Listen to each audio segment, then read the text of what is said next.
allah u naxariisto waxaa saaki qabuuraha guufaale ee duleedka magaalada beledweyn lagu aasay guddoomiyihii ururka dhallinyarada gobolka hiiraan faarax cabdi cali faarax diir oo xalay kooxo hubaysan ay ku dileen xaafadda xawataako ee magaalada beledweyn. goobta dilka uu ka dhacay waxaa sidoo kale lagu dhaawacay 2 dhallinyaro ah oo saaxiibo ay wada aayeen guddoomiyaha. kooxihii dilka geesi ayaana goobta ka baxsaday waxaana socdo howlgallo ay si wada jir u sameynayaan laamaha ammaanka magaalada beledweyn kuwaasoo lagu baadigoobayo kooxihii ka dambeeyey dilka.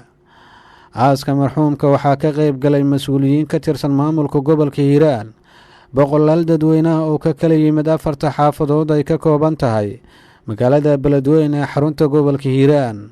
dhammaan mas-uuliyiinta iyo qeybihii kala duwanaa ee ka qayb galay allah u naxariistay aaska guddoomiyihii ururka dhallinyarada ayaana ugu tacsiyeeyey ehelkii iyo qaraabadii iyo guud ahaan shacabka ku dhaqan magaalada beledweyn in ilaahay samir iyo iimaan ka wada siiyo marxuumka, jannatul firdowsna uu ka waraabiyo. guddoomiyaha gobolka hiiraan cali jeyte cusmaan ayaa ka tacsiyeeyey geerida allaha u naxariistay ee guddoomiyihii ururka dhallinyarada gobolka hiiraan oo xalay kooxo hubaysan ay ku dileen xaafadda xawataako ee magaalada beledweyn. inna lilaahi wa inna ilaahi raajicuun. inna lilaahi wa inna ilaahi raajicuun. ilaahay ha u naxariisto faarax diir cabdi, ilaahay ha u naxariisto. ilaahay baa naxariis iskale ee ilaahay ha u naxariisto. caa'iladii hoose oo ka baxayna samir iyo iimaan, mujtamaca asxaabta uu la ahaa iyo ehelka iyo dhammaan waxaan leenahay ilaahay samir iyo iimaan haynaga siiyo. waa geeri xanuun badan runtii oo aad wax yacni dareenku siduu yahay ilaahay garan karo, laakiin kulli nafsu daaqatu mowt, kolley wuu dhiman lahaa, gacan ka xaqdarana way dishay.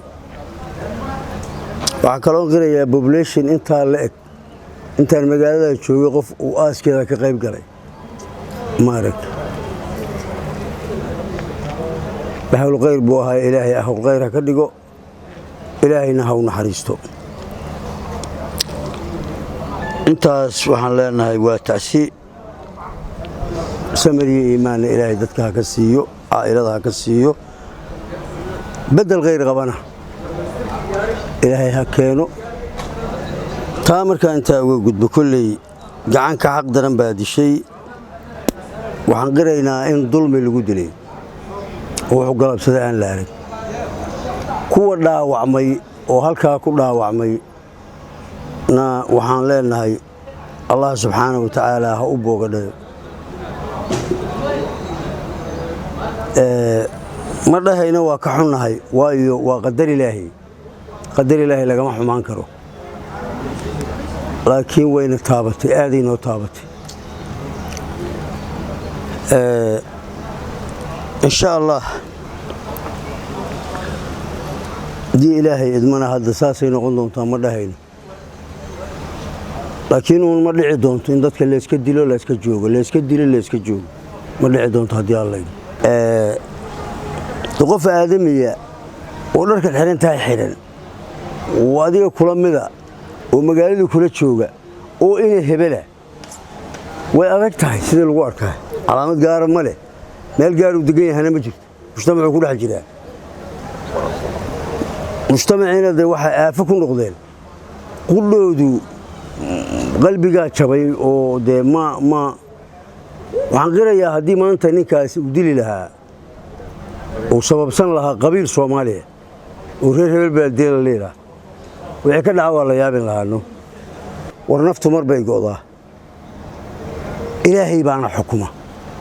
wax alla soo dhinac marina qofay u imaanayaan ma jirto. qof kastoo inta ilaahaaga aaminto, adiga ku abuuray inta aad aaminto, dullinimada ha la iska dulqaado.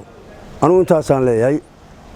tacsidii marxuumkii dhintana ilaahay naxariistii jannaha siiyo. caa'iladii uu ka tegayna samir iyo iimaan.